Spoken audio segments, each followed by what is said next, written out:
St. Francis friends, this is Miss Susan again. Still missing all of you, wishing I could see you at Faith Formation and worshiping together at Mass. But we are home and with our families and praying with our families and playing with our families. And so I've got another storybook to share with you. This one is called The Weight of a Mass, A Tale of Faith. Once upon a time, a king betrothed to a queen from a faraway land consented to be married in the cathedral, even though he knew that only a handful of old women would attend the Holy Mass. It was not that his subjects wished the royal couple ill, or that they would not find their own ways of celebrating the union, but the king's people had grown cold and careless in the practice of their faith. A while before the ceremony, a ragged old widow shuffled into the kingdom's most prosperous bake shop. Subjects soaring in high spirits and decked in finery whisked past her, carrying away the finest confections and loaves of bread. The baker lifted elegant pastries and arranged them in lacy boxes upon which he tied jaunty bows. His son, a kindly boy, guarded the royal wedding cake from children's probing fingers, all the while describing how he and his father had erected it. Finally, it was the widow's turn in the crowded shop. "For the love of God," she begged of the baker, "if you will give me a crust of stale bread, I will offer my Mass tonight for you." The baker's son spun on his heels to fetch the bread reserved for children who fed the royal swans. But his father growled, "This woman shares the disease from which you suffer and your mother before you. If I didn't keep you busy here, I'd find you on your knees in church with the likes of her." A hush fell over the crowd. The baker peered over the counter. "You propose to hear a Mass for me?" he challenged the old woman. "I'd rather hear the jingle of your coins." "But I haven't a shilling," the widow whispered. "Then I haven't the bread," the baker shot back. "Father," the son protested, "she asked in the name of God." "Then let God provide her bread," the baker exclaimed. The widow turned to leave, but the baker had not finished taunting her. "Let us see how much bread I would owe you," he said. He tore a tiny corner off his finest tissue paper and read aloud as he formed two minuscule words, "One Mass." The baker held up the tiny piece of paper, and with a ceremonious flair he laid the wispy scrap onto the resting tray of his brass scale. He then flicked a slice of old bread onto the other tray. He blinked, confused. The bread side had not dropped to lift the lighter paper. "Impossible!" the baker exclaimed, placing a marzipan apple onto the bread side. Still, the tray holding the paper stayed down. The baker piled layered cake onto the tray, but this did not tip the scale. He stacked his best cherry-topped cupcakes onto the balance, but they did not make the difference. Brushing past his son, he swept heavy, filled chocolates into a box. Still, the scale did not budge when he placed those on it too. He arranged a dozen poppy seed cakes and 24 rolls onto the pile. "The paper outweighs his goods," a man exclaimed. "The Royal Council of Weights and Measures tested the scale just last week," the baker protested. "Something's gone wrong with it." The baker's son lifted the tiny scrap of paper off the scale, and a gasp went up as the baked goods crashed down with a jangle. Everyone began speaking at once. "What can this mean?" they asked each other. The crowd quieted to watch as the baker emptied the heavy tray and tested the scale with all his weights, even those smaller than game pieces. The scale responded to every change, floating up and down. "The scale is correct!" a woman exclaimed. "Of course it's correct!" the baker bellowed. "I'm an honest man!"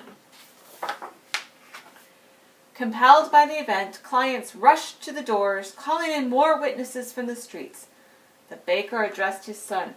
Pile it high. This time turn the scale around so that the trays are switched. The breads and buns, candies and cakes brought their side down with a satisfying thud. Now, the baker said as he let the snippet of paper float down toward the new tray, we'll see the truth. No sooner did the tissue touch the shiny brass tray than it lifted the opposite one. But I don't understand, the baker muttered as he ran to fetch his freshest donuts. He piled on fruit cakes and cream cakes, berry tarts and poached pears. This can't be, he cried as he plastered on plum pudding and candied fruits, almond confetti and crushed walnuts.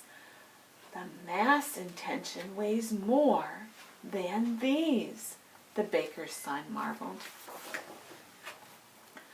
The baker was beside himself with bewilderment. He turned to his son. Don't think I don't know that you would abandon the baking trade to become a priest, he warned, and don't think any of this will influence me. He took a deep breath. Bring me the royal wedding cake. As the baker's son rolled the cakes cart through the crowd, it parted, respectful, lest the prized confection get damaged. On the count of 3, the baker ordered his son, help me get it onto the scale. This will put an end to the nonsense. 1, 2, 3.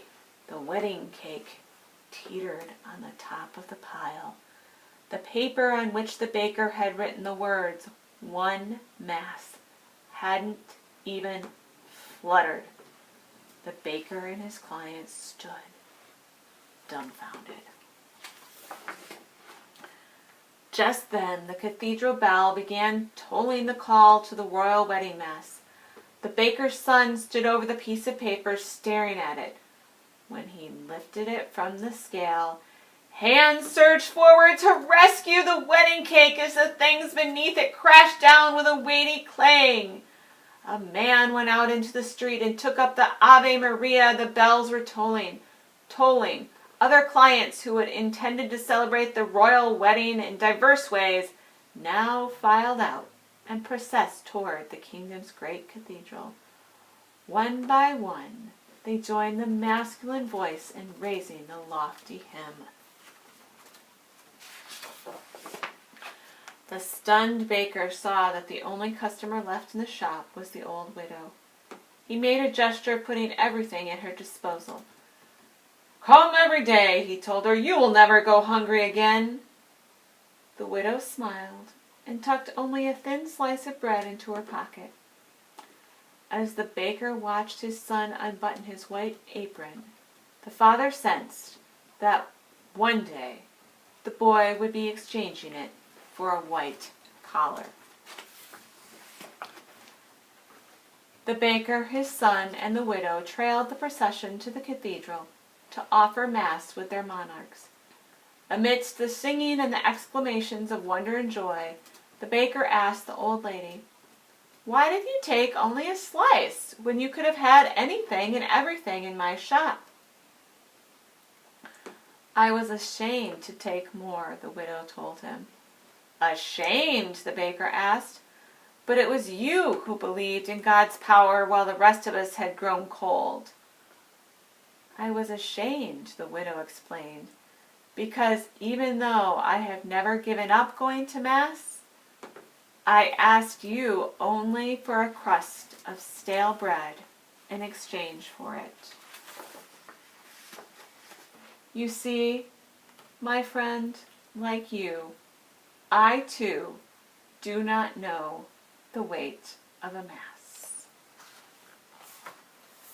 So my friends, I wish you well. I wish you lots of time in prayer and in play with your families at home these days until we can gather together again to celebrate Mass together.